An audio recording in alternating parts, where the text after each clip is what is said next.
Sacred Heart of Jesus, we pray eternal rest to the souls in purgatory, the final grace to those who are about to die, true repentance to sinners, the light of faith to unbelievers, and the grace to us and to all who are dear to us, especially the following souls for whom we now pray. In silence, let us mention the names of the souls for whom we pray.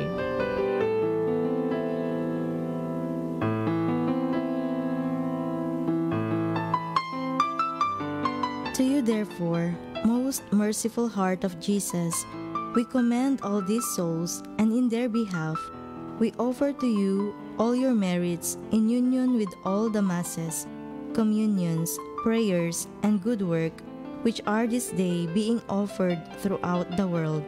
Amen.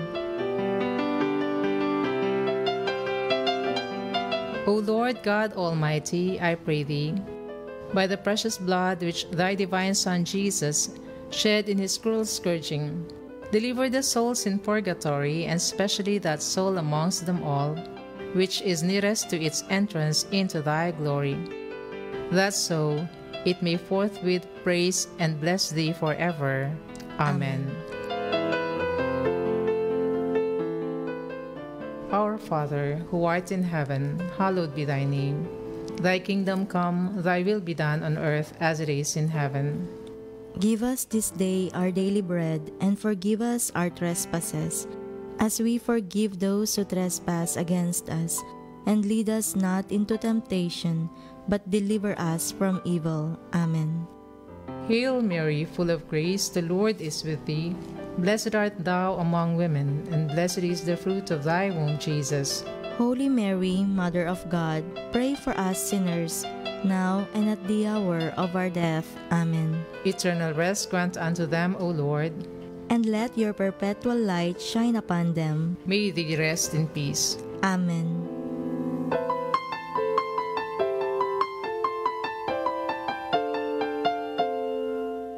The Litany. Love of the heart of Jesus. Inflame our hearts. Charity of the heart of Jesus.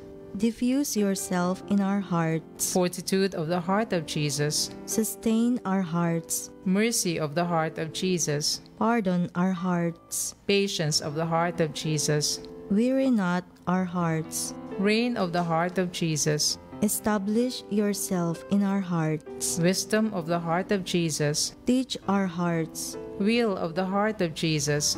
Dispose our hearts. Zeal of the heart of Jesus. Consume our hearts. Immaculate Virgin, pray to the heart of Jesus for us. Amen. Let us pray.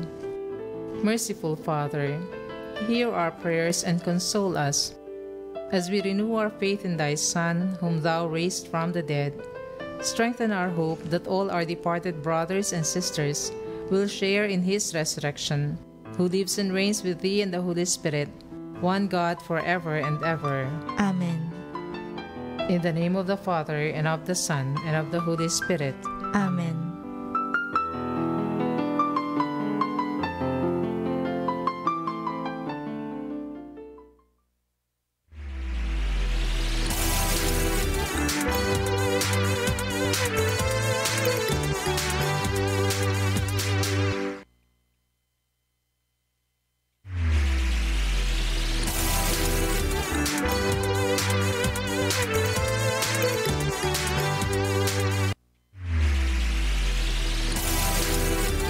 Magandang araw o gabi sa ating lahat at malugod ko kayong tinatanggap sa pang-10 edisyon ng Usapang K, kung saan nating pag-uusapan ang mga espiritual na pananaw at mga kwentong kapupulutan natin ng aral. Simulan natin ang araw na ito sa isang panalangin. Sa ngalan ng Ama, ng Anak at ng Espiritu Santo. Amen. Amen. Panginoon, marami pong salamat sa lahat ng mga biyayang inyong ibinigay sa amin. Maraming salamat po para sa regalo ng bukasyon, sa pagpapari, sa buhay relihiyoso, sa buhay mag-asawa, at sa pananatiling single.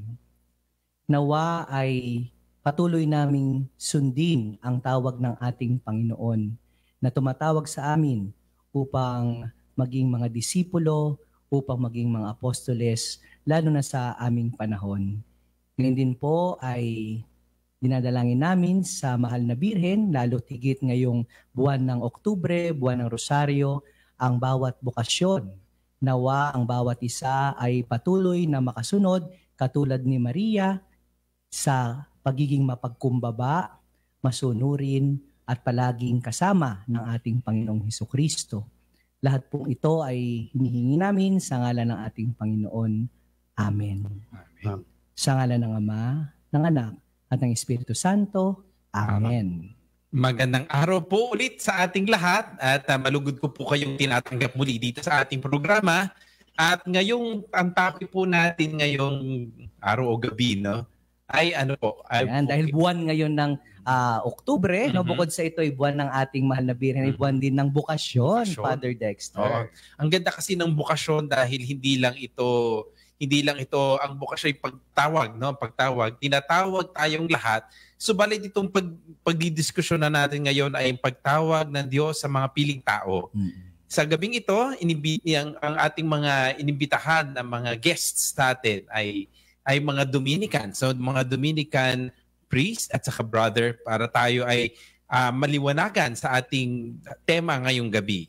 Baka may mga gustong mga interesado, no, lalo na sa ating mga listeners tungkol sa buhay pagpapari, buhay relihiyoso, no, dahil nandito sila ngayon, hindi lang pare, no, kundi meron din tayong kasamang cooperator brother na mamaya i-discuss nila. Sige, siguro magpakilala muna na ang ating mga pero bago yan, baka yung mga listeners natin, baka may mga katanungan kayo, pwede nating isulat na agad o sabihin na agad.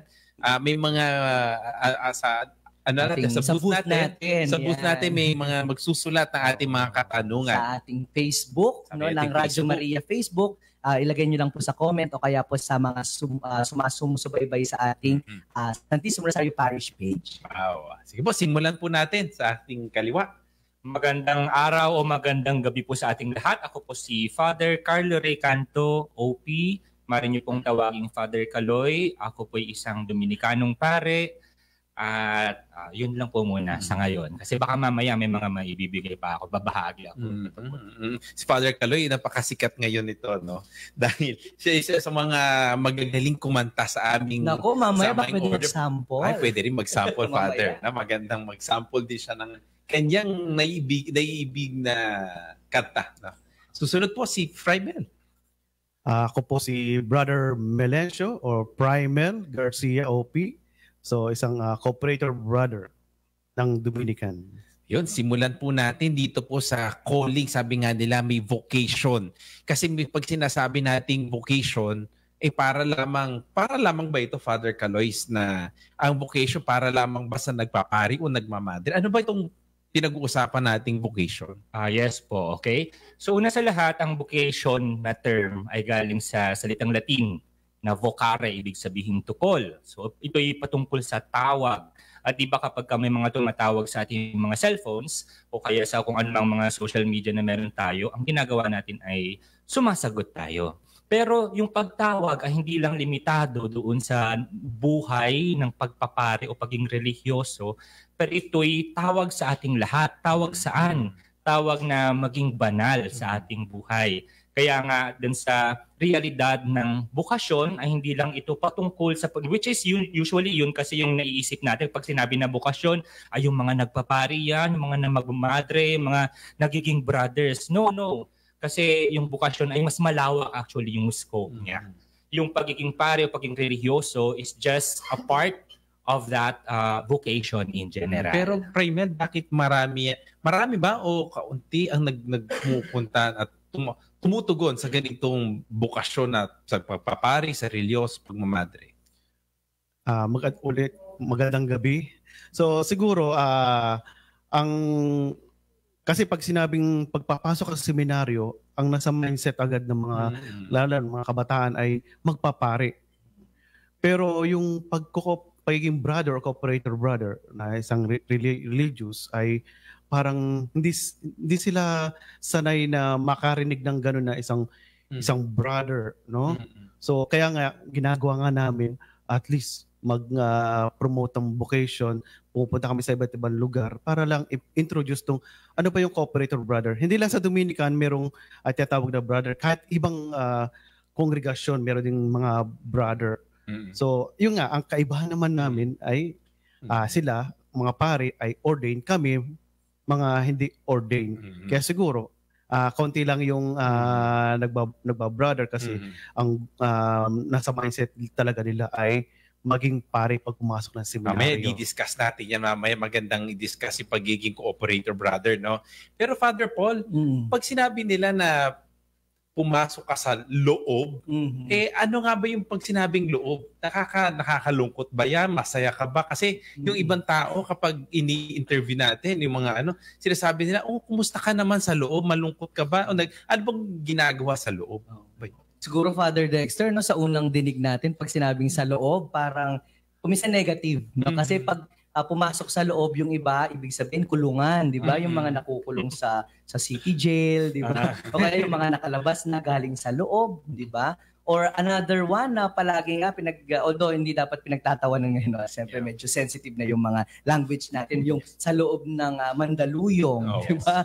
Ibig sabihin sa mental hospital, di ba? So, well, nakakatuwa lang sigurong i-reflect, no? Kasi kung ganun ang tingin ng mga tao, yung mga nakukulong sa loob or yung mga sa mental, no, baka nga ganun din yung tingin doon sa mga loob na pumapasok sa seminary, no? Pero I guess, no, well, in a sense, may konti na ganong klase ng pakiramdam, no? Kasi normally, people would think, syempre, kapag nasa labas ka, mag-aasawa ka, yung magkakaroon ng anak, no, gusto mo yung magkaroon ka ng magandang business, yumaman ka. No, kaya kuminsan yung mga pumapasok sa loob, parang ang tingin sa kanila parang weird, 'di ba? Parang, ba't ka pa pumasok? Siguro heartbroken ka, 'di ba? O kaya sasabihin may problema. Ano ang problema, no? Pero actually, it's a choice, 'di ba? Mamaya siguro mas maganda pag-usapan. It's a choice na pag pumasok ka sa loob, pinipili mo yung buhay na 'yon. Hindi yung parang napilitan ka lang, no? And ngayon kasi nung panahon natin, Father Dex, hindi naman tayo masyadong matanda, no? Pero I mean, yung mga ginagawa natin sa loob ng seminary before, I think may konting kaibahan na ngayon, no? Siguro maganda tanongin din natin sila kung ano na yung ginagawa. By the way, kaya natin inibatahan si Father Caloy at saka si Brother Mel, no? Dahil meron kayong office. Ano nga yung office natin sa... By the way, I'm the provincial promoter of vocations. So sa ibang terms po, tawag doon ay vocation director. So kasama ko po si Fray Mel. Fray po yung tawag namin sa mga brothers sa Dominicans. So saan magaling yung Fray? Fray. Fraile. Fray is a Spanish word for brother. Yes, brother. So we call ourselves brother din naman, no? Yes. Brother, yeah. Oh, Fray. Even though we are priests, we could also be called Fray. Yes po. And in fact, di ba nung nasa formation pa lang tayo, yung tawag sa atin ng mga lay collaborators natin ay Fray. Fray, yes. So brother. Until now, kung minsan may tumatawag pa sa aking Fray. Kung minsan gusto ko i-correct na sinasabihin ko father na, pero come to think of it, sabi ni Father Dex, until now, we are still brothers.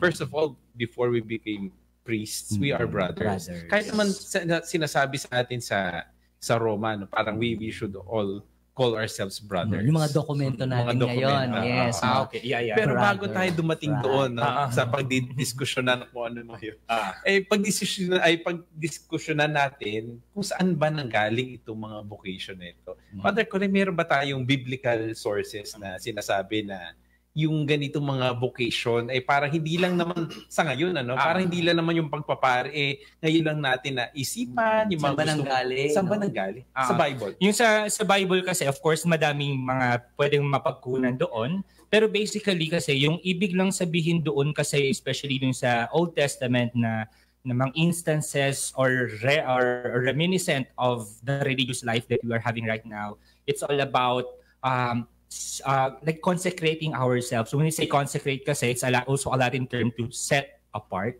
So when we are to set apart ourselves, actually, it's not just because we want to be alone, we want to to cut ourselves from the world, but it's more of dedicating ourselves to God. Kaya nga, di ba yung realidad din sa mga mga ibang mga prophets natin or even na mga nababanggit sa Bible. Even let's say John the Baptist, hindi ba doon sa disyerto? Bakit siya napupunta sa disyerto? There's a term called fuga mundi, to flee from the world. But this one is not just like what I've said a while ago. It's not just about wanting to be alone, but it's more of dedicating yourself to God. So nandun yung realidad ng consecrated life, meaning you are consecrated or setting apart your life for something else. And what is that something else? Towards following of Jesus Christ, towards following or in service of the church or to God. We are following a particular mission, Yes, no, na binigay sa atin ng Diyos. Yes. No? Frimel, yung kasi mahaba yung usapan na kapag pinag-usapan ng Bible. Pero at the crux of it, at the center of our discussion of the Bible is the following, as he said, no, the following of Jesus. Paano naman yun? Sabi nila, we are all following Jesus. Ano pinagkaiba namin doon sa mga taong sumusunod din kay Jesus? Ano naman yung pinagkaiba ng mga pagiging pari o pagiging religyoso na sumunod sa yapak ni Jesus? Ano yung pinagkaiba kaya? Ang pagkakaiba siguro nito ay bilang isang religious, we are professed, no? May mga vows tayo na pinoprofess, tulad ng vow of obedience, chastity, and poverty. So yung pagsunod natin sa Diyos, may nakaatang sa atin at mga responsibilidad na katulad na natin na hindi pwede tayong mag-asawa, no? Na lagi meron tayong sinusunod na superior, no? At hindi tayo hindi pwede magkaroon ng sariling property, ari-arian, no? Yes. No? Unlike sa ibang mga tinatawag nating mga lay person, no, na of course their life, for example, those who are married, no? So may mga responsibility sila sa kanilang mga anak o bilang asawa, may responsibility siya sa kanyang partner o asawang babae, no? Ay tayo naman bilang isang religious, ito yung ating vows o profess na for the sake of the kingdom of God. Yan. Pero bakit ginagawa kaya natin ito, Frimel? Bakit natin ito yung nakikita ng isang religious apart from having family life na kakaiba? Bakit natin ginagawa yung kailangan may vows pa na ganito? Bakit kailangan pa iba'y magkahabit pa na ganito? Ano yung gusto nating mangyari para sa pagsunod natin sa Panginoon?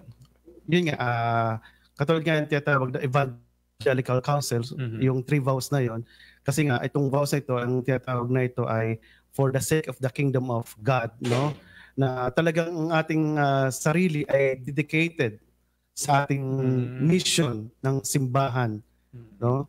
Yung pagsisilbi as like a minister for the priest, o may mga ministry kayo na ginagawa na hindi pwedeng gawin ng mga lay people. Magmisa, magkonpisal, yung mga sacraments na administer ng mga pare o religious o na pwedeng ibigay sa mga tao sa simbahan. No, unlike sa other lay person na talagang receiver lang sila ng sacraments, no, na administer ng mga pare, mga religious. Siguro to add din Father Dexter, no. Kaya nga nandun yung tawag sa term sa religious life as a more radical way of following Jesus Christ. Kasi nevertheless, yung mga din natin, yung mga laiko, yung mga nag-aasawa, yung mga nare-remain to be single, they are also following Jesus Christ. Although yung mga religious kasi, kaya nga meron ding vows kasi we are publicly manifesting to the world then yung radical way of that following.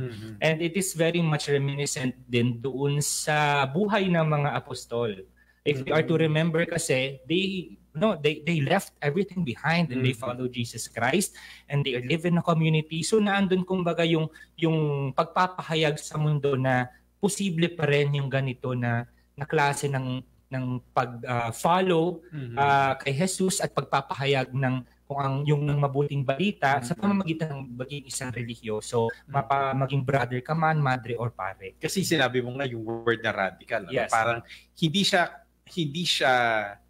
usual ang ginagawa. No? Yes. So ito yung radical yung pag-iiwan mo sa sa mga bagay na dapat yung tahak natin. Yes. Pero dahil sa pagsunod natin, pagresponde sa tawag ng Diyos, ito yung sinasabi nating radical discipleship. Siguro yung ano din, yung, di ba dun sa gospel, nakita natin yon yung mga sumunod sa kanya, yung sumusunod kay Kristo. Yung sabi nung isa, nagpaalam muna, na ililibing muna niya yung tatay niya, di ba? Yung isa naman, parang sabi, yung papaalam muna, no? I guess, no, it also speaks about that, no? At lalo na alam naman natin, yung rason kung bakit ganun is yung immediate dapat yung preaching, no, yung pagpapahayag natin. Na ano ko lang, naalala ko lang kayo na kay Fray Mel, no, yung nabanggit niya about married life, ganun. Sa prayer nga kanina, di ba, yung nabanggit natin, iba-ibang klase ng mga pagsunod, no, vocation, na yun nga, yung vocation, hindi lang siya para sa mga pari or mga religious, na pati yung buhay may asawa, yung pananatiling single. No, kaya nga, sa mga susunod na episode natin, yan, dito sa ating vocation series natin, minabuti natin na unahin muna mga pare, and then later we will also invite married, yung mga couple. Tapos yung mga single blessed, no? Para at least makumpleto natin yung ating vocation series. Maganda yan. Series na tayo. Maganda na yung vocation series, Father. Yung pag sinabi natin pag-iwan, hindi ba, Father Paul, kasi kayo po ay pari na, hindi pa mahirap yan para sa mga taong sumusunod sa Panginoon na, di ba pag may iniiwan ka, masakit yung heartbroken, di ba? May broken eh. May naghihiwalay. May naghihiwalay. Di ba sabi natin pa radical following, tapos may iiwan mo yung pamilya mo, iiwan mo yung dreams mo. Father Paul, ikaw ba? Meron bang ganun na ano? Sa akin, no, personally, syempre, no, meron talaga, no, na iniwan, di ba? Na syempre yung pamilya, iniwan mo, di ba? Yung future na sana marami kang mga what ifs. No? Actually ngayon, kung mapapaisip ka ng mga what ifs mo, ng mga pangarap ko dati, 'di ba? Noon kasi sa atin 4th year high school pa yung tawag, 'di ba? Pero ngayon grade 10 na or grade 11, 12 na. K-12 na, 'di ba? Pero sa atin dati noong old curriculum, pag 4th year high school ka, 'di ba, maraming mga pumupunta sa school, nag-o-offer, no? So nag-iisip ka, gusto ko maging doktor, maging teacher. Career. No, ako personally, inisip ko yun maging teacher, no? Kasi yung family namin, marami mga teachers. So basically, yung pag pinipili natin yung buhay pagpapare, religyoso, yung mga options natin, mas umiimpis na kasi may tinatanggal tayong mga options. So yun, iniwan mo rin yung option na yun ng pagiging teacher or doctor, yung potential mong maging ganon, and then yung potential mo rin na yumaman, di ba? Halimbawa, magaling ka sa business, no? Ngayon, nagpari ka, syempre parang, ayun nga, sabi nga ni Fray Mel kanina, you're not allowed na to have a personal possession as your vow of poverty. So, yun, iniiwan mo yung option mo na yun na yumaman, maging successful, and then yung pagkakaroon ng anak, di ba? Yung pagkakaroon ng asawa, so iniwan din. So, yun yung mga yun, iniwan. Pero at the initial, siyempre pinaka-iniwan ng high school, yung family. Diba? Although, it doesn't mean naman wala ka ng connection. Yes. No? Nandun pa rin naman yung connection sa pamilya. Like, ako nga nag-chat sa akin last time na sabi, dalawin ko yung tatay ko, di ba? Ang tingin kasi ng mga tao, pag umalis ka na sa family mo, parang wala na talaga. I think mga old practices, ganun dati. No, kahit may namatayan kayo, hindi kayo papayagang umuwi sa family. No? Pero ngayon, nag-iiba na rin yung formation. Siguro nagiging holistic na yung formation ngayon. Ini-include na yung family sa yung kasama na nga yung family, yung biological family mo. Kasi minsan sinasabi natin kapag tayo tumugon, iiwan mo na yung biological family as if wala ka nang, hindi mo na sila kilala. No? Pero mas maganda na holistic ang formation. Kaya tayo may formation. Ngayon ba ini-include na yung mga gano'n? Minsan, may mga family na ini-invite natin yung mga family. Visit. Yes, actually po sa ngayon sa set up in our sa first stage ng formation namin, which we call postulancy. In more yet, when I would visit yung family, respective families po ng mga incoming postulants namin, I would inform them na hindi porke na aalis na sila is totally maka-cut off yung communication or relationship with the family. In fact, hindi.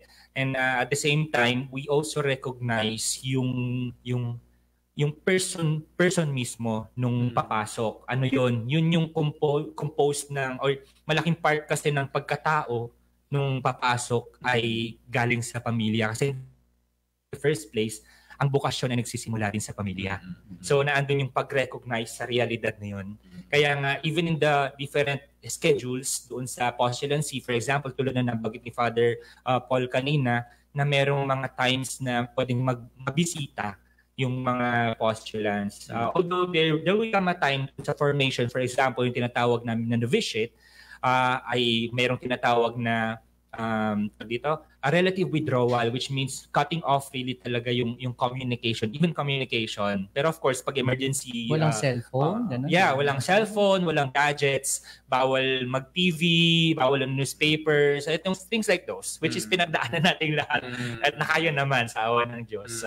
And yun yung part, may mga part na pagdadaanan kasi talaga din tayo. But like going back again to the main topic, yung involvement ng family doon sa bukasyon ng isang tao.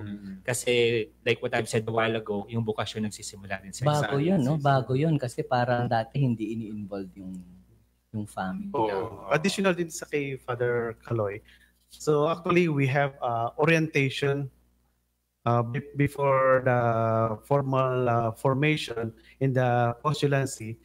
Meron kang tinatawag na orientation. Kasama dito yung magulang, relatives, or friends na para at least alam ng mga kaibigan o mga magulang na itong papasukin ng kanilang anak. Ito yung seminary. As much as possible, for example, there in Calamba, our postulancy.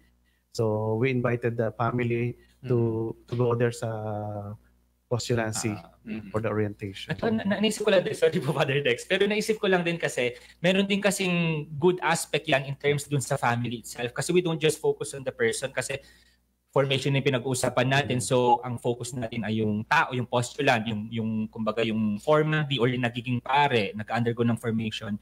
Pero dun sa involvement kasi ng family din, na-explain sa kanila kung ano yung pagdadaanan ng kanilang mga respective mga anak or family member, ay magkakaroon din in a way ng effect doon sa family themselves kasi alam nila kung ano yung pagdadaanan ng anak nila. At the same time, baka yun din yung maging daan for them na parang kumbaga mas mapalapit yung sarili doon sa simbahan or sa mga religious mga activities, which is nangyari sa akin actually. Kasi if I'm to evaluate yung sa family, wala kaming malapit talaga na parang religious or pare na kamag-anak. Nung nasa loob na ako ng seminary, parang may na-instance na nabanggit sa akin yung tatay ko na kung hindi ko lang naisip na nasa loob ng seminary yung anak ko, baka may mali na ako, hindi na ako magandang nagawa. Well, di ko na-specify kung ano yun. Pero in a way, merong magandang effect din sa family kapag ini-involve sila doon sa formation ng kanilang mga respective. Very positive na ngayon ng family. No? Kasi in our time, parang medyo yung family or yung parents nga actually, no, parang sila yung adamant na hindi nila gusto na papayagan eh. May mga ganun pa rin ba mga instance na yung mga magulang ayaw. Syempre may pangarap yung magulang para sa anak. Parang iniisip nung magulang sila magmamana ng mga hindi lang kagamitan pero magmamana ng kanilang mga pangarap. Profession, diba? Family of doctors. Tapos at magkakalat ng apelido, which is nangyari sa akin. Hindi mangyayari na kasi pag nagpare, wala na. Ano gano'n? May mga ganun ba na hindi nila gusto pero gusto nung bata? Meron bang natutuloy ba? Ganun, natutuloy Anong natutuloy? In-way din masyado kasi mahirap din doon sa yung bata kung ipagpipilitan pag hindi pa gaanong kahinog. Iba pa kasi kapag may blessing yung parents eh. Pero on my part, kasi kwento ko na lang din, pinagdaanan ko yan eh. Kasi ako yung only son. Sa apat kami na magkakapatid, ako yung pinaka-pogi. Kasi ako yung only son sa family. As among the siblings.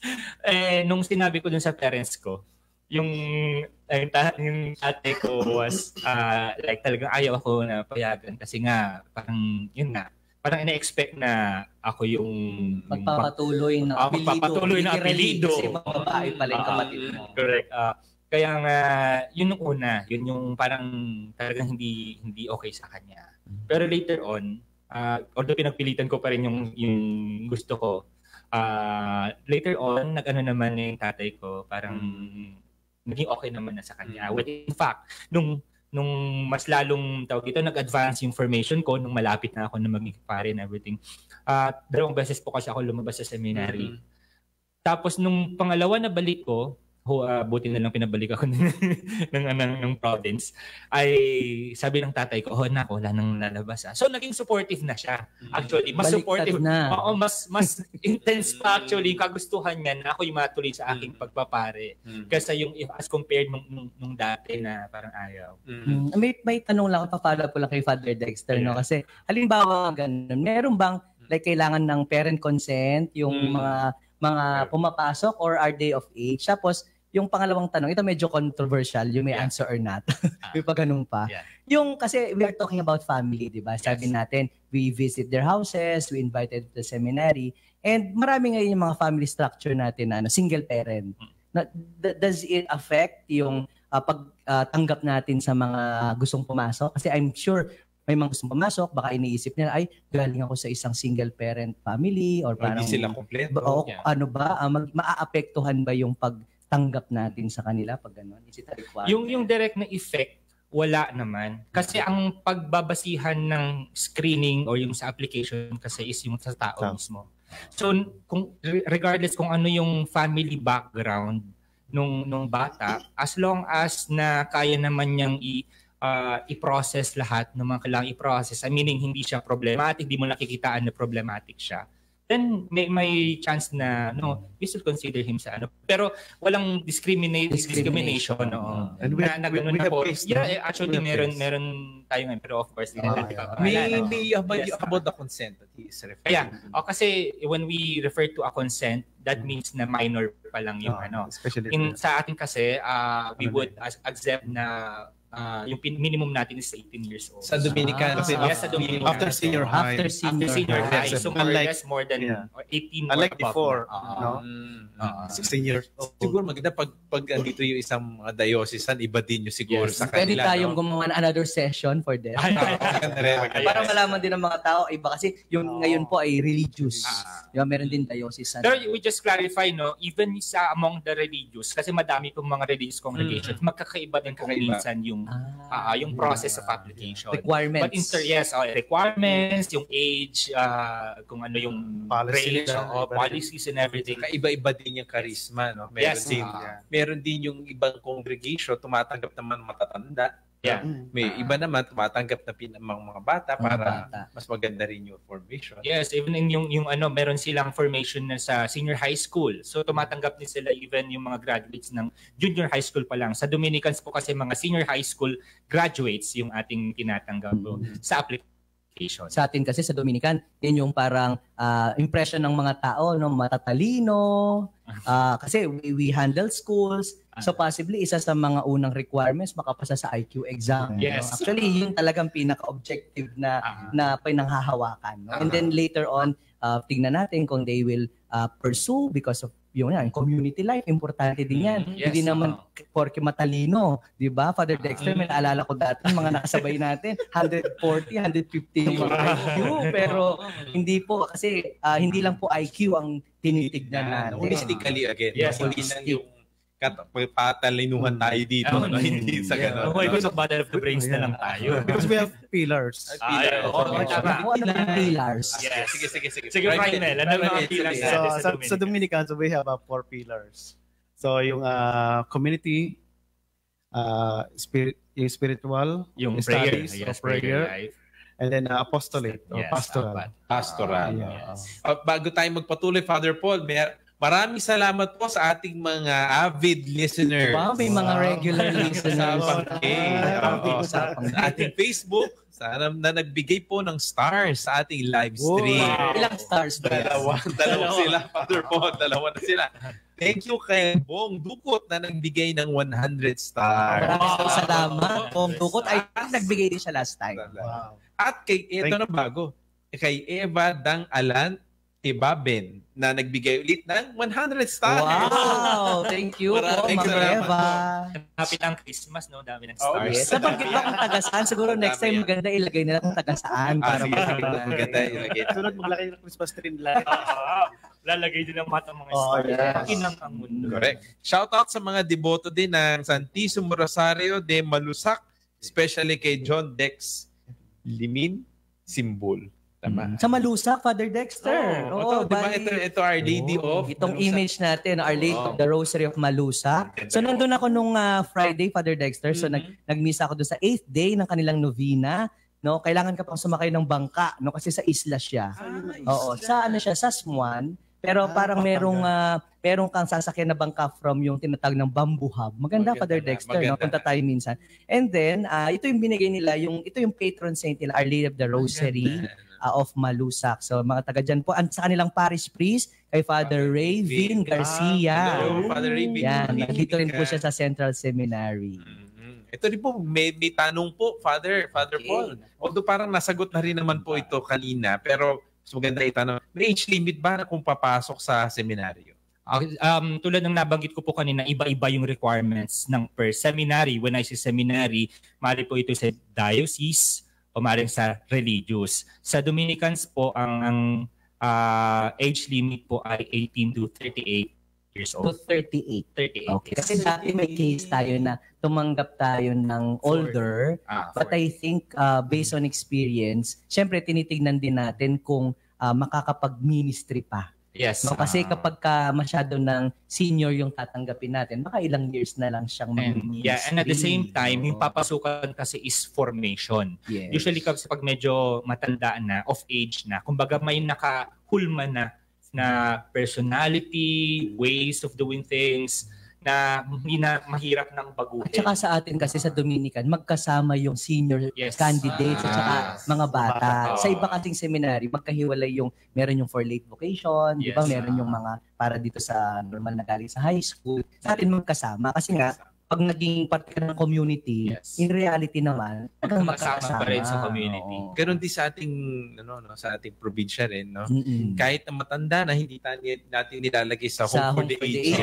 Magkakasama pa rin kahit Pati ba community? Kahit retired na, Kahit kasama retired pa rin na natin. magkakasama pa rin. Kasi Kasi parang konsepto ng family. konsepto ng family. Hindi natin iniiwan. Kasi sa mga Pilipino talaga. At sa Philippines. Sa Pilipino. Influence. Pero dati napag-usapan na yan na magkaroon ng isang Convent. bahay para sa mga matandang pare. Pero hindi rin na materialize siya, hindi rin pinagkasunduan. Bakit kay Efraim? Ayaw. Kasi pero basta ayaw. we are consideration din kasi sa yung practical reasons din. Kasi mas madaming medical needs, kumbaga yung mga matatandaan natin, na mas na-address kapag may malapit sila sa isang particular na institution, for example, UST. I think yun yung naging hospital, solution. yes. Ilalagay doon sa convents na mayroong access sa Hospital. medical, sa hospitalization, Yes. sa caregivers. And then they could still do ministry naman. Kung hindi, they just join in the prayers. Katulad dito sa UST, yung ating mga old priests at saka yung mga may sakit nating mga kapatid, no, kahit naka-wheelchair, nakakatuwa, nagjo-join pa rin sila sa community prayers and mass. Ano Frimen? Parang Si Efraim, sige. Tatanong lang sana ako. Siguro ano rin yun economic reason din. Economic So, Primel, pinag-uusapan natin yung pagtatanda, no? Kasi sa atin, no, siyempre wala tayong mga asawa, walang mag-aalaga sa atin. Paano pag tumanda tayo, Primel? Ano ang nakikita na magiging malungkot ba tayo or di ba mamumuhay ba tayo mag-isa? Ganun ba yung nakikita natin, Primel, sa yes, siguro, religious? sa atin bilang isang Dominican, ito ang beauty, kagandahan ng religious life. Sa Dominicans, yung community life. No, kasi dito magkahalo ng mga bata at matanda. So yung matanda para nagiging tanaw natin yung mga matanda na may tinitingnan natin tayo at mayroong nagagabay sa atin ng mga matanda para bang ito ang naranasan ng ating mga unang mga naging pare ng community. Ay yung mga bata naman, natutuwa naman yung mga matanda, nakikita mga bata na narito yung mga bagong bokasyon ng aming kongregasyon. May hope. Yan. Totoo. Nagiging, siyempre, pag matanda, parang pag may communication sa mga bata na ito yung nangyari sa amin, ito yung, di ba? Parang may wisdom, kumbaga. Yeah, Lalo yung mga mabubuting mga pari. Parang they ripe old age. Nag-ano sila, parang hindi sila grumpy or grouchy. Yan. Imagine mo, kung i-imagine mo isang community pag sama-samahin lahat ng mga lolo nating pare, o anong magiging community. O kaya pag sama-sama mga bata dyan. Maganda rin may dynamism. Yan maganda. Yung dynamics ng ating Pero community. bago natin ulit balik tayo sa una. Father Kaloy, balik tayo sa pinakauna. Ay, ano yung pinakauna? Yung pinakauna na tayo ay tumugon sa pagtawag ng Panginoon.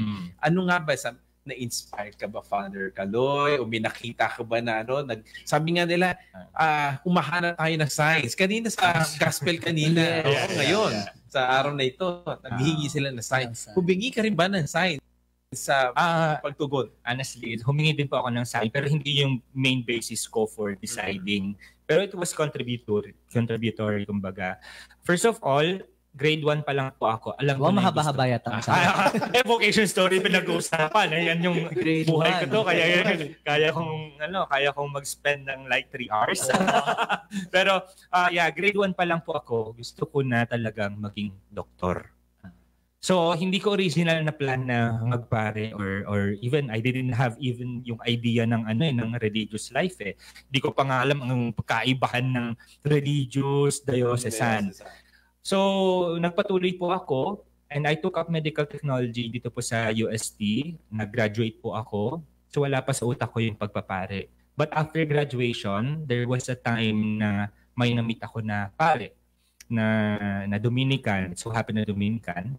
And during that time as well, siguro nasa point ako na I had to, like parang soul searching kumbaga. Kumbaga, I was looking for a direction sa buhay ko. And parang I wanted to give it a try. Try pa lang. Hindi pa yung full talaga ng, gusto ko na maging pare to and through. Ganyan. I didn't even know nga yung saan yung location ng seminary that time. Pero naglakas ng loob pa rin ako na pumasok. Kasi I just wanna try. Kasi yung hindi ko na try at all na I would regret it pag tumanda na ako. So, yun nga, hindi naging, when I was applying, hindi alam ng family ko. Hindi ko sinabi. Nung na lang. Takot? Hindi naman sa takot. Siguro in a way takot din. Nire-recall ko lang din. Takot din in a way pero not much of yung takot eh. Pero yung sa readiness ko dun sa sarili ko kapag ready ba talaga ako na pumasok. And so to cut the long story short, I decided kasi qualified na ako na mag-enroll sa UST Medicine, College of Medicine. And I was also qualified din sa PLM. Pero nag-enroll na ako. Tapos, ito yung sign yung pumasok na sign. I was looking for a sign so that I could tell my parents about yung sa reality of my application sa Dominicans. So after dun sa medicine building, may isa pa ako na document na kailangan submit. I came here, dito sa UST Chapel to pray. Tapos nag-asa ko ng sign, Lord, kung talagang gusto mo ako na pumasok, give me a sign. Give me white flowers. Kasi medyo, narinig ko lang ito doon sa kwento. Yes, correct. Narinig ko lang ito sa story ng isang brother din na pari na ngayon na nagagabay sa akin before during my discernment, Father Jeffrey Aitona. Wow. Si Father Jeffrey, devotee ni St. Therese. Yes. So, yun nga. Then, right after yung prayer ko, I was inside the UST Chapel. Then, lo and behold, puro white flowers dun sa aisle kasi may ikakasal. Pero nung pagpasok po, hindi ko hindi ko na-realize kasi otherwise niloloko lang sa sarili ko. So that was the time that I had this strong desire, strong passion, at least to tell my parents about it. Then, nahirap pa, hindi pa agad-agad until, yun nga, na pumasok pa rin ako. So in that sense, may paghingi ng sign. Pero looking back, yun lang yung naging daan ko para magkaroon ng lakas ng loob sa pagsabi dun sa parents ko. Otherwise, kung yun yung basis ko ng pagpasok, baka wala na. Pero what made you decide na ito na talaga? Yung yung parang actually mahirap din kasi what I've been telling you a while ago, twice ako nalubos sa formation eh. Kasi hindi pa ako naka-decided talaga. Pero sa second time sinabi mo na ito na, gusto ko na. Meron pa rin nung pagpasok, nung pagbalik ko na meron pa rin. Honestly speaking, naging stable na lang talaga na parang all throughout. Ito na yun. Nung na-ordain ako as deacon. So yun. Kasi kahit naman parang nandun ka na sa loob, hindi naman assurance yun na, Yes. na kapag ikaw pumasok, tuloy-tuloy na, magiging pari ka na. Parang rin lumalabas to Father Bon, no? Actually, kasi parang yung iba nga doon, parang pagpasok, yun naka-clerical na Actually, the reason why your information is ifo-form ka pa. Diba? And it is a process of discerning, tapos titingnan mo yung haharapin mo talaga yung sarili mo kung ito ba talaga yung buhay. Kaya kung titingnan mo, ang dami nagtatanong, ba't ang tagal ng formation nyo? It's precisely for that na mabigyan ng chance tayo na tignan. Kasi it is a lifetime commitment. It's not just spiritual na sinasabi mo, lahat na tinawag ka ni Lord, tapos all spiritual, pero the whole of your being should also be identified at tignan mo yung i-mirror mo yung sarili mo na tumutugon nga ba ako sa tawag? Kasi minsan, baka out of the blue lang or may nakita ka lang, na-inspire ka lang, pero as you move in, no, as you move through your seminary life, nawawala din kasi yun. Primal, ganun din ba sa'yo? Ano yung nagsimula naman sa iyo? Sa akin man siguro, kakaiba. Kasi nanggaling ako sa sa diocesan seminary. But before that, actually, I finished my BSIE, Bachelor of Science in Industrial Education. Then after that, nag-work na ako sa electronics company. Then when we had our para bang nagkaroon ng rally kami, so kala ko nga mamatay na rin ako doon. Kasi ako, rally sa school? Sa company namin, sa electronics company. Nasa unahan ako. Kasama ka doon. Barikado. Wala namang mga testa kayo against the company. Wala namang mga tangke nasa harap yung mga bombero, mga police. Okay. So yun, then when I was in the company, nag-member na ako ng tinatawag na Singles for Christ. Habang ako nagtatrabaho, every Sunday, kasi ang work ko dati nasa Taguig. I'm from Batangas. So every week muuwi ako. So every Sunday I attended Singles for Christ na program. And then throughout yung pagiging Singles for Christ ko, yung mawalan nga ako ng trabaho dahil nagkaroon nga ng strike. So para bang hindi naman na-depress na ako nawala na ng hope, no, na makabalik. But naging active pa ako sa ibang religious organization ng simbahan. Naging mas malapit pa ako sa parokya namin. At sa aming parokya, ang parish priest namin naging kaibigan ko. And then itong parish priest na ito ay dati pa ng Dominican. Oh, saan parish siya? Sa amin sa Malvar, Batangas. So siya yung actually namatay na siya 2015 si Father Ambrosito Andal. So yun nga, yung pagiging active ko sa simbahan, yung parish priest ko, para bang nirecommend ako na gusto mong mag-take na exam sa seminary. Yung seminary na yun ay yung diocesan seminary sa Lipa. So regional seminary, major seminary. And then sabi ko, hindi. So pag-iisipan ko, sabi ko kay Father, pero ilang beses na niyang inuulit sa akin. Ewan ko, bakit ako yung gusto niyang ipakuhanin ng exam sa seminaryo. And sabi ko, pagdarasalan ko rin, para ba sa akin to? Kasi sabi nga sa akin ng parish priest ko, wala nang mawawala kung mag-take ka ng exam sa seminary. Kung bumagsak ka, it's okay, at least you tried. And kung makapasa ka, ay much better, mas maganda. Yun nga. Pero what made you decide, Frimel, na pumasok sa diocesan seminary? Noong nag-take nga ako, pinagdasalan ko nga nag-take ako ng exam. Sabi ko, kung makapasa ako dito, siguro ito na yung sabi nga, ay, nakapasa. Tawag. Ay, mga ilang taon ka, Frimel, sa during that diocesan time, seminary? when I entered the pre-college ng diocesan seminary, I was 26 years. 26. Tapos, how many years? 5 years. 5 years ka philosophy. sa philosophy. I finished my philosophy. Tapos, who introduced you to Dominican naman? Kasi ngayon Dominican. Siya rin uli. Siya rin. Siya rin uli. Parish priest na namatay. Sige, kwento mo naman. So actually naman, nung pinintroduce sa akin ngayon yung sa Dominican ang aking parish priest. So ang iniisip ko noon, ayaw kong maging pare kasi nung nasa seminary wala sa mind ko na makikita ko ang sarili ko na nagmimisa. Kahit during that formation, hindi ko nakikita. Kaya nung inintroduce nga sa akin, na sabi ng parish priest ko, may kaibigan ako na isang Dominican. Brother din yun, namit ko siya sa Roma. Ayun si Fray Ray. Si Fray Ray. Bayaras. Kaya pinapunta ko sa Calamba. So doon ko namit si Fray Ray and then pinag-take ako ng exam, pinapunta ko doon sa Manila. First time ko magpunta ng Quezon City, nagkaligaw-ligaw na nga ako. Sa Santo Domingo. Sa Bahay Dominico. Nagbigay sa akin ng exam ay si Father Napoleon Encarnacion. Sige, tuloy po natin yung kwento. No? Ano po yung, kunwari kasi 15 minutes na po tayo.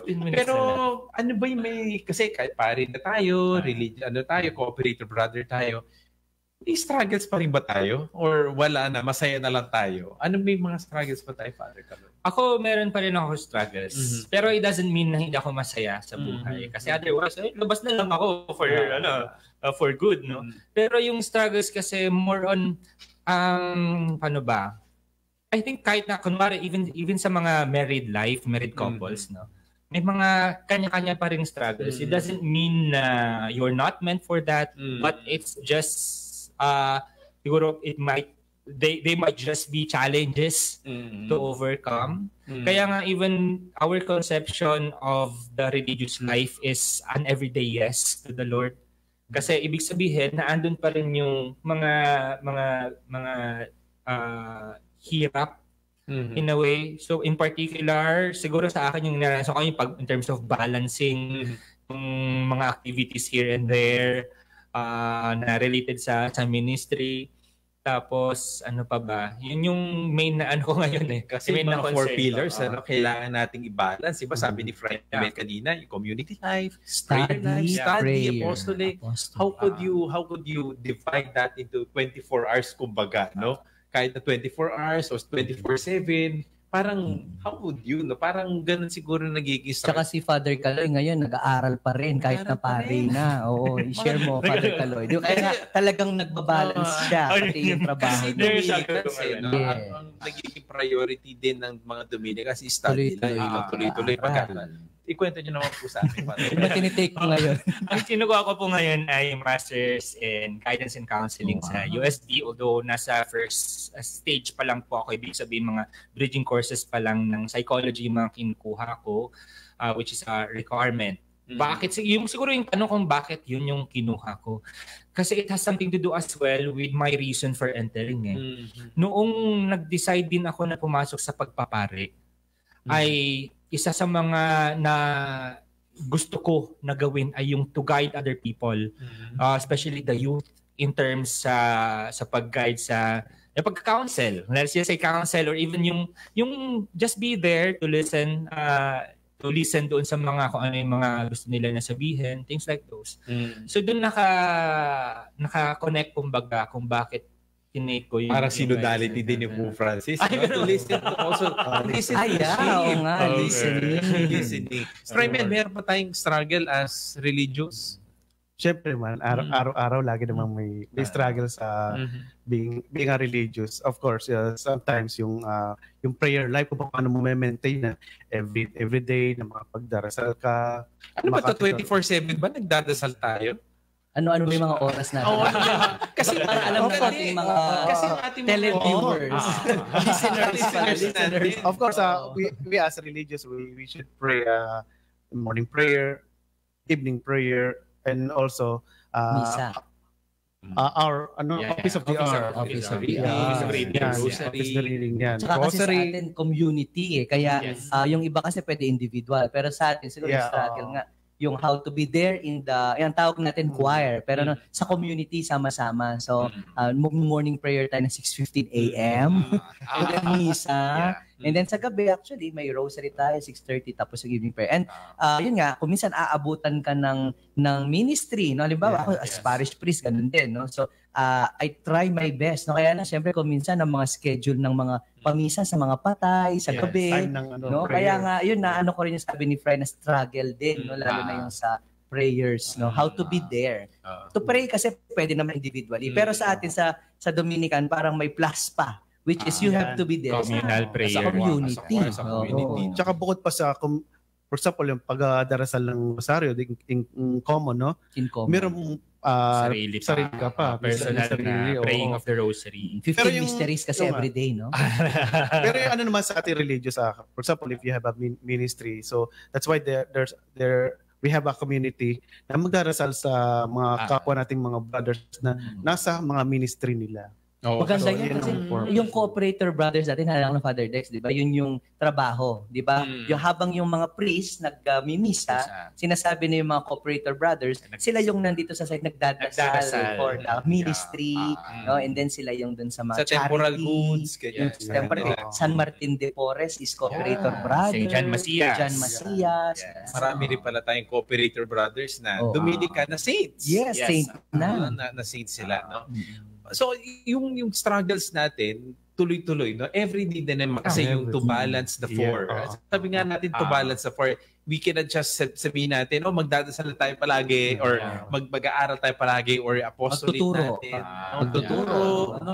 Kahit as administration, kahit napapagod ka na, inaantok ka na, pumunta ka pa rin sa kumain. Inaantok ka pa sa umaga kasi napagod ka kagabi. No, hindi naman sila nagiinuman pero Nag-prepare sa homily. nag-prepare sa homily. Nag-prepare sa homily. Nag-aaral para sa pagtuturo. Talagang struggle, everyday struggle na pinagano natin. Pero sa ngayon, ang tanong, bago tayo magbigay tayo ng mga mensahe natin, kumusta naman ang bukasyon natin bilang pare, Father Caloy? Fulfilled ba tayo? Happy ba tayo? Or ano bang nararamdaman natin ngayon? Ako, masaya ako. At naiiyak na ako. Pero yung I'm happy na... Ilang taon na ba, Father? Priesthood. Priest. Turning 6 this December Turning 1. 6. Wow. So I'm happy that God, kasi gusto ko pang i-share talaga yung vocation story ko pero we don't have enough time na. Sa susunod Pero na lang ulit. yung naramdaman ko kasi na God really wanted me, led me to this kind of life.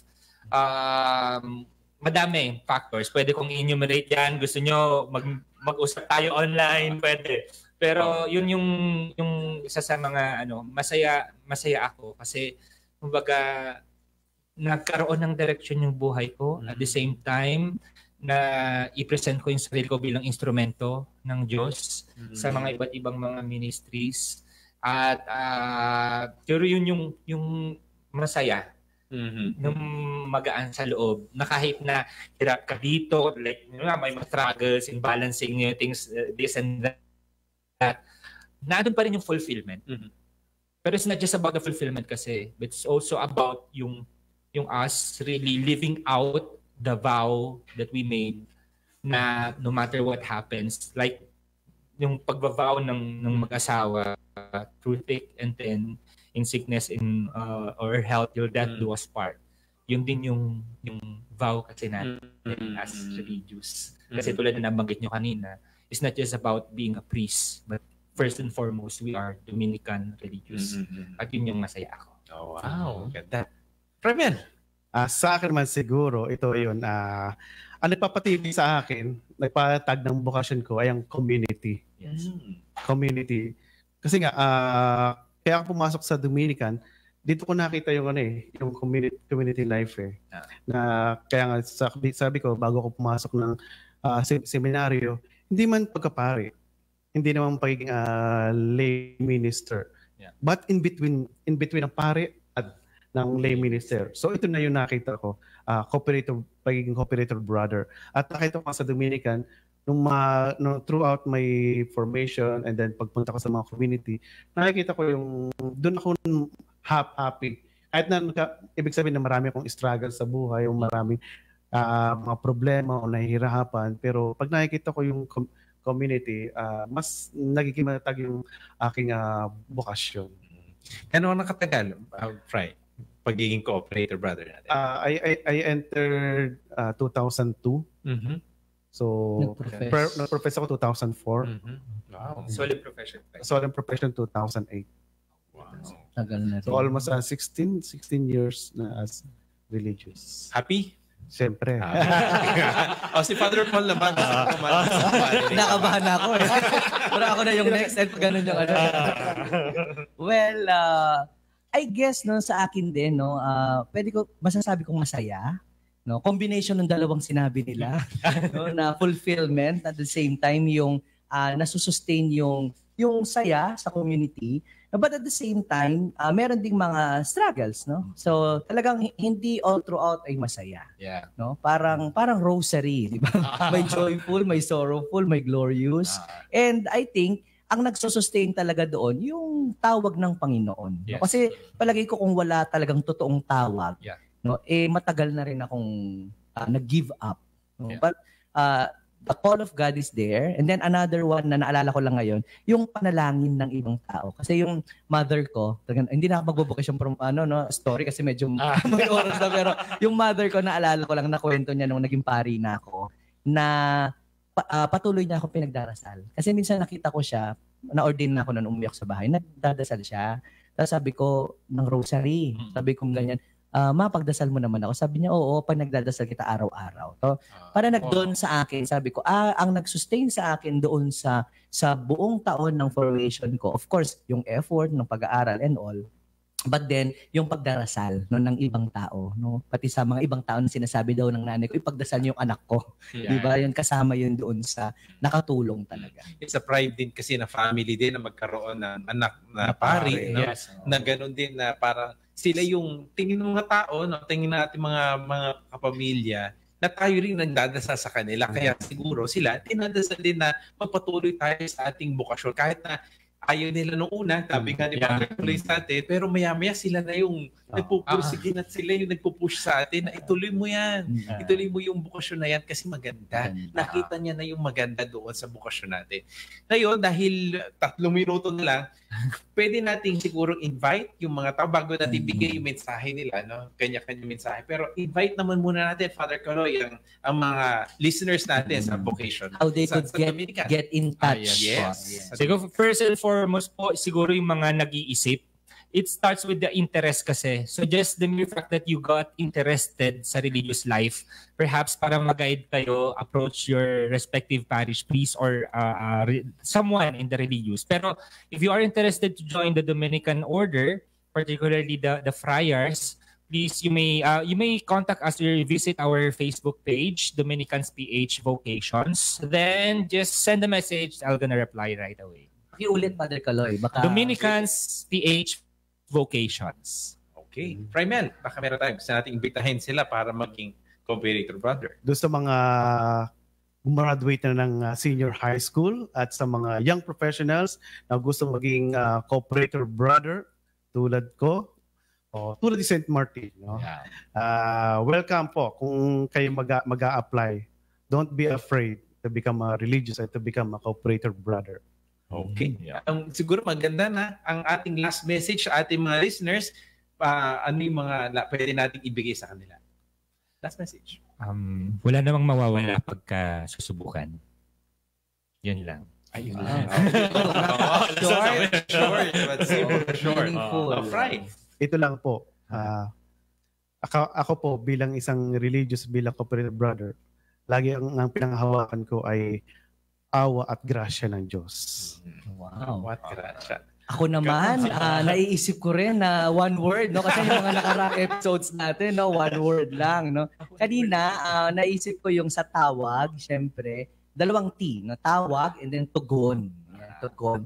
So yung pagtugon natin, no, katulad nga ni Father Caloy, sabi niya, wag na nating pagpaliban pa, no? At yung tugon natin na yon, lagi namang mayroong susuporta sa atin. No? Kaya I agree with Frymel yung huwag matakot. No? Kaya tugon ng ano ko. Yeah. Dahil sa kay Maria, no? Kay Maria noong siya ay nagpakita sa kanya ang Anghel Gabriel, no, siya ay tumugon sa tawag ng Panginoon na siya ay magiging ina din ng Diyos, no? Katulad ni Maria, lahat tayo ay may bukasyon na tayo ay magpakabanal. Sabi nga ni Father Coli kanina, lahat tayo tinawag na magpakabanal. Subalit itong bukasyon na tinatahak natin ay ang bukasyon na binigay sa atin ng Panginoon. Tandaan natin, ang bukasyon hindi natin ginusto, no? Parang gano'n. Ito ay regalo sa atin ng Panginoon. Ito ay pribilehiyo ibinigay sa atin ng Panginoon. Isang grasya na binigay sa atin ng Panginoon. Kapag tayo tumugon, tuloy-tuloy tayo doon. Walang hinto. Dahil itong bukasyon na ito ay ibinigay sa atin ng Panginoon. Maraming salamat po sa ating mga panauhin ngayon, si Father Caloy at si Fray Mel na naging kabahagi ng ating programa. Maraming pong salamat. Sana magkita po tayo. At maraming salamat po sa mga listeners natin at magkikita tayo muli sa susunod na edisyon ng Usapang K.